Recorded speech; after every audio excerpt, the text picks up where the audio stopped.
Muy buenas, yo soy Orián y esto es La Maquila, el programa de música asturiana de Play Presta.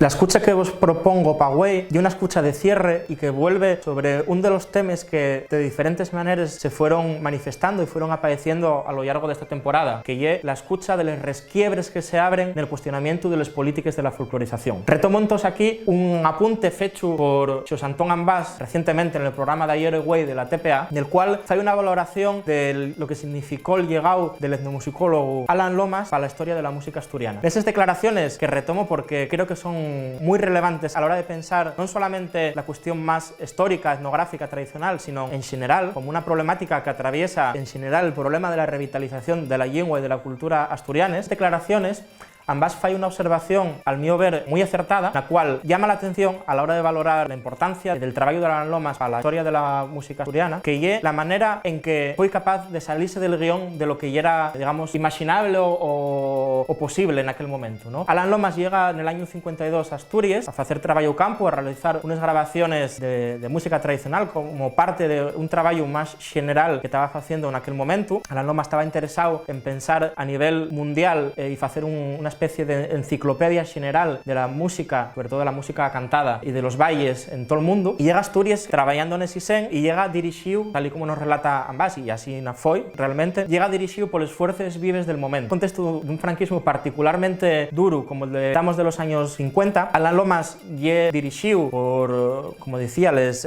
diferentes fuerzas vives del momento, y va a grabar, como dice Ambás, varios lugares míticos, lugares que fueron emblemes y que siguen siendo emblemes, pero un yau de lo que ainda güey la identidad asturiana, pero también espacios que convirtieronse en clichés también de alguna manera, ¿no? Entonces, Alan Lomas en ese contexto sigue un poquitín camín que marquen las fuerzas vives, al mismo tiempo que en un determinado momento o en varios momentos salse del guión y graba cosas que las fuerzas vives no tenían previsto o que no estaba previsto que eso pudiese ser grabado o escuchado desde una perspectiva de la folclorización. Es decir, planteando una escucha de los resquiebres que se abren incluso cuando un va dirigido por poder y cuando un, digamos, nada más tiene la posibilidad de moverse en un espacio muy limitado y con pocas alternativas. Ambas fala de esa capacidad de Alan Lomas para salirse del guión, y creo que en general lo que de alguna manera fuimos proponiendo en diferentes capítulos de cantares o de piezas, discos, proyectos muy mayoritarios, muy mainstream o de problemáticas muy generales y muy conocidas de la historia reciente de la música y de la cultura asturianas, a la vez y es posible pescanciar los resquiebres que se abren incluso en espacios tan acotados como los que vivió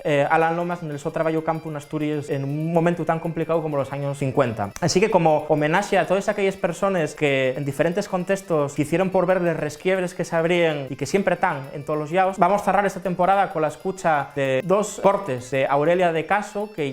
es el nombre con el que se refiere a una mujer de Cabrales que Alan Lomas grabó al mismo tiempo que grababa el Corri Corri y otras manifestaciones importantes, pero también ampliamente conocidas, ¿no?, a lo largo de la historia asturiana en muchos momentos. Estos cantares o estas piezas son, pero ya una añada, cantar para añar a los niños y a las niñas. Este niño tiene sueño, no tiene cama ni cuna. Un cantar para separar la mantega en el yechi, la mantega del suero, y un cantar para la joguera. Los cantares relacionados con prácticas además feminizadas, güey, ¿no?, valen de la posibilidad de una escucha distinta, incluso, insisto, en momentos en los que parece que es imposible imaginar, sentir otras posibilidades. Vémonos entonces en la siguiente temporada de La Maquila en Play Presta.